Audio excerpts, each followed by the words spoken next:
Bonjour et bienvenue sur Radio Cessort, votre podcast quotidien sur l'actualité cyber du dimanche 2 février 2025, édition spéciale, il est 2h40 du matin, épisode 177. Je suis Marc-Frédéric Gomez, en direct des Terres du Berry. J'espère que vous allez bien.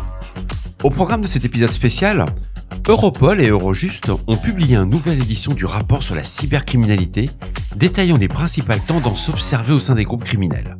L'étude met en avant la professionnalisation croissante des cyberattaques, le recours aux services criminels en mode as a services et l'usage accru de l'intelligence artificielle dans les campagnes malveillantes.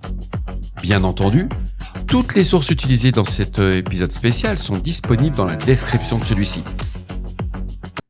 Le rapport Common Challenge in Cybercrime 2024 a été publié conjointement par Eurojust et Europol, les agences de coopération judiciaire et policière de l'Union européenne. Il a été produit en collaboration pour identifier et analyser les défis communs en matière de cybercrime, tout en mettant en avant des outils législatifs et opérationnels permettant de lutter contre ces menaces. Le rapport est en anglais, mais ça vaut la peine. Je l'ai lu cet après-midi, j'ai fait une petite analyse dessus. C'est très intéressant pour avoir un point de situation sur la cybercriminalité en Europe. Il va mettre en lumière tous les défis clés de la lutte contre la cybercriminalité en Europe, avec des exemples concrets et des propositions d'amélioration. Le rapport identifie une augmentation des cyberattaques ciblant des infrastructures critiques et des secteurs sensibles. Les ransomware restent la principale menace, adoptant des modèles de double extorsion.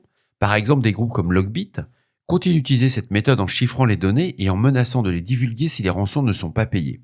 Les chaînes d'approvisionnement sont également une cible majeure. Un exemple récent, mentionné, est l'attaque sur des fournisseurs logiciels où des mises à jour malveillantes ont permis aux cybercriminels de compromettre plusieurs entreprises en cascade. Ce rapport met aussi en avant la complexité croissante des enquêtes transfrontalières. Les cybercriminels vont exploiter les disparités législatives entre les pays pour éviter les poursuites. Par exemple, une lenteur de l'accès aux données critiques auprès des fournisseurs de services basés en dehors de l'Union européenne retarde souvent les enquêtes. Généralement, ça part un petit peu en eau de boudin. Pour contrer cela, des outils comme les European Production Orders sont proposés permettant un accès accéléré aux données nécessaires aux enquêtes judiciaires. Toutefois, ces mécanismes doivent encore surmonter des obstacles, notamment en termes de confidentialité et d'harmonisation réglementaire. De plus, le concept de Cybercrime as a Services gagne en popularité, rendant les outils et services sophistiqués accessibles même aux acteurs peu expérimentés. On en avait déjà un petit peu parlé sur Radio Cessort. Aujourd'hui, pour devenir cybercriminel, on n'a pas besoin d'avoir de la technicité. Il suffit de payer, c'est comme un service, c'est comme une offre. Ils sont presque en train d'inventer le service de conciergerie haut de gamme pour devenir cybercriminel. Ce rapport va illustrer des points avec des exemples de forums en ligne ou des kits de phishing, des malwares personnalisés et des formations sur l'exploitation des vulnérabilités sont vendus vraiment sur des grandes échelles. Ils sont en train de rendre ce produit accessible et pour le plus grand, entre guillemets, public. Et un des exemples, c'est un kit de ransomware disponible sur le dark web qui a récemment été utilisé par des acteurs novices, donc des débutants, pour lancer une campagne ciblant des petites et moyennes entreprises dans plusieurs pays européens. Ça a rapporté quand même plusieurs millions de dollars, et ainsi que d'euros. Les entités d'Europol et d'Eurojust insistent sur l'importance de renforcer la coopération internationale pour lutter efficacement contre la cybercriminalité. Là, on est dans le côté un peu régalien, mais il y a des exemples concrets de succès qui ont été nommés, notamment l'opération Earth of Crime qui a permis de démanteler un réseau de phishing opérant à l'échelle mondiale. Alors, je les trouve très optimistes, parce qu'il faut voir que toutes ces opérations où il y a vraiment du succès sur l'échelle mondiale, il y a les forces américaines.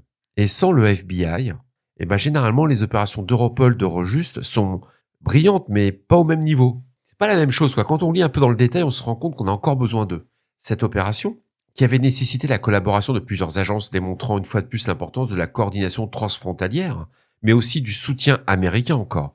Mais ne crions pas victoire. Des lacunes subsistent, notamment dans le partage des informations en temps réel entre le secteur public et le secteur privé, essentiel pour prévenir les attaques de grande envergure. Alors nous en France, on a un avantage, grâce à l'ANSSI et au Cybercampus, avec la présence de beaucoup d'acteurs dans le monde de la cyber, on a pu constater que ça marche plutôt bien. C'est le dernier cas, c'est Sequoia qui a travaillé avec les autorités judiciaires. C'est pas de la pub, c'est juste de l'efficacité. De plus, ce rapport va proposer plusieurs recommandations. Donc la première, c'est toujours de renforcer la formation des enquêteurs spécialisés pour suivre le rythme des innovations technologiques Il n'y a pas le choix. Vous voulez avoir des équipes de réponse à incidents et d'investigation spécialisées au bon niveau, il faut les former. Et pas les former une fois tous les 5 ans. C'est tout le temps. Accéder à l'harmonisation législative au niveau européen, en particulier pour la gestion des preuves numériques, là on est plus dans le fantasme à mon sens. L'Europe n'est pas assez efficiente sur ce type de sujet, c'est beaucoup trop technique. Et maintenant on a l'expérience depuis près de 40 ans que ça existe, cette Europe. Ils savent faire des textes, ils savent faire des réglementations, mais travailler en commun, c'est encore compliqué. Et surtout, la dernière recommandation de ce rapport, c'est encourager l'adoption des technologies avancées telles que l'intelligence artificielle pour détecter les cybermenaces de manière proactive. Et un exemple concret est mentionné dans le rapport sur l'utilisation d'algorithmes d'IA par des organismes européens pour analyser plus rapidement les flux de données, identifier des comportements suspects, réduisant ainsi le temps de réponse aux attaques. Alors pour ceux qui souhaitent aller plus loin, le rapport recommande de consulter les études de cas sur les attaques de ransomware publiées par Europol sur leur site, ainsi que les rapports détaillés sur les chaînes d'approvisionnement vulnérables dans des secteurs comme la santé et les transports. Ces ressources offrent un aperçu approfondi des stratégies utilisées par les cybercriminels et des leçons apprises pour les contrer. Vous l'aurez compris, c'est un très bon début pour appréhender le cybercrime qui touche l'ensemble des entreprises et particuliers à travers le monde, quelle que soit la taille de l'entreprise ou votre surface financière en tant que particulier. Lisez le rapport, c'est un très bon début. Je vous recommande fortement aussi d'aller sur le site du CERT-FR, il y a pas mal d'infos, elles sont francophones. C'est un avantage si vous ne lisez pas couramment l'anglais, ce qui est un peu dommage quand même parce que les vraies sources, les sources qualitatives, elles sont anglophones encore aujourd'hui. L'ANSSI fait un travail extraordinaire, je trouve. On est au bon niveau, il y a de très bons rapports, mais les use cases, il y en a quand même beaucoup plus de documentés du côté anglo-saxon.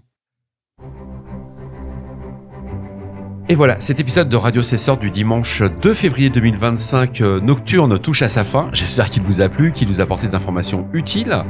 N'oubliez pas, si vous avez des questions, des suggestions de sujets que vous souhaitez voir abordés dans les prochaines émissions, ne soyez pas timide. Laissez-moi un message sur le répondeur de Radio Cessert au 07 68 72 20 09, 07 68 72 20 09. Je suis là pour vous. Je vais commencer à préparer l'épisode de dimanche. Il y a un petit peu d'infos, mais c'est pas folichon. On va trouver. Au revoir.